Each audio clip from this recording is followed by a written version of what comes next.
Nakatakda ng ipatayo sa lalawigan ng Cebu ang isang integrated facility kung saan magsasama-sama ang Provincial Government Center, Sports Economic Hub at isang Food Security Center. Si Jessie Atienza sa sentro ng balita.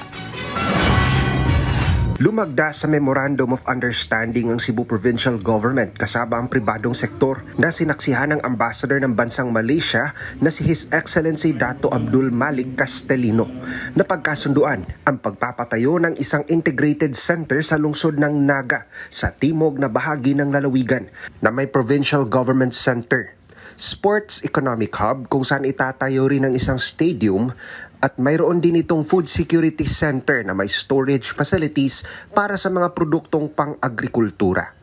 As you know, in Cebu, we are so food insecure. We don't have a post-harvest facility. That's why the inflation rate now is very high, 10.8%. If we have a mega food hub like what we are building in Naga, what we will be building in Naga, we would be able to address food security here in the province of Cebu. Target matapos ang proyekto sa loob ng 2 taon at nasa 2,000 na mga construction workers ang inaasahang mabibigyan ng trabaho. Ayon naman sa ambassador ng Malaysia to the Philippines, bukas din ang kanilang bansa sa pag-angkat ng mga halal products mula sa lalawigan. Very simple answer, of course, yes. Because one of the key points that the leaders again raise is how to increase intra-ASEAN trade. And Cebu being at the crossroads of the trade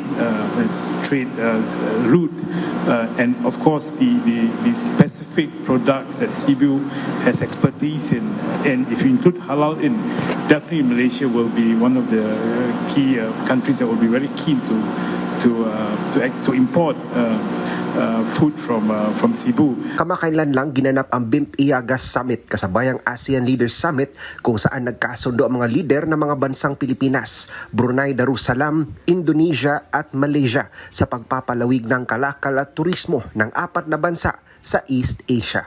Mula sa PTV Cebu, Jessie Atienza para sa Pambansang TV sa Bagong Pilipinas.